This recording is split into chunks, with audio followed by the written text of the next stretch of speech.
mos korrektësia që nuk është pjesë e kësaj feje, dhe nëpërmjet këtyre termave, inshallah, dhe e dyta, ma bëh Allah. Një ditë prej ditësh pejgamberi alayhi salatu wasalam me të falur namazin e ikindis, u nis për shtëpinë e tij me të shpejt.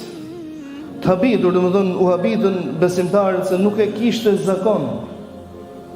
Thot shpejtoi, u fut në shtëpi, kish pas një sadaka, pra dikush i kish lënë një sadaka të cilën akoma nuk e kish kryer. Pra nuk e kish çuar në vendin e tij. Dhe thot më kujtua që kam një sadaka tek shtëpia dhe nuk desha ta vonoj. Pra u dha një mësim besimtarëve që kur të lihet diçka amanet, se është bërë traditë e muslimanëve, domethënë një veprim shumë i turpshëm, përdorim një shprehje madhështore për justifikimin e veprimit të tij turpshëm. Të shoqëron një inshallah, domethënë në fjalët e tij, po inshallah. Dhe nuk merr asnjë lloj përgjegjësie për sipër.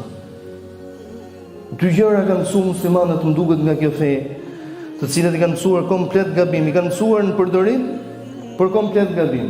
Mos korrektësia që nuk është pjesë e kësaj feje, dhe nëpërmjet këtyre termave, inshallah, dhe e dyta, ma bëh Allah.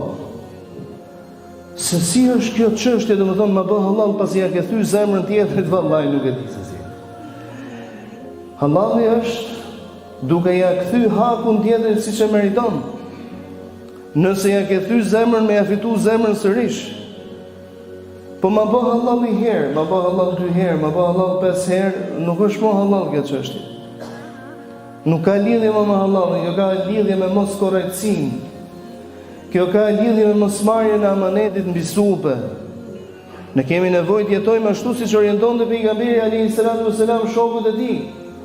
Garoni në të mira dhe nxitonin për t'i vepruar të mirat, mirë po në të njëjtën kohë, kur pejgamberi alayhi salatu wasalam shihte ndonjë shkelje në marrëdhënie me njëri tjetrin, ndërhynte aty derisa ta riparonte, derisa ta rregullonte veprimin e tjetrit.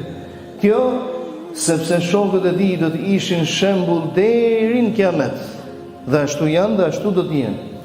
Ndaj njerëzit të cilët shoqëruan pejgamberin alayhi salatu wasalam, padyshim që ishin njerëzit më të mirë, por dhe njerëzit të cilët e ndjekin këtë fe duhet të jenë njerëzit më të mirë.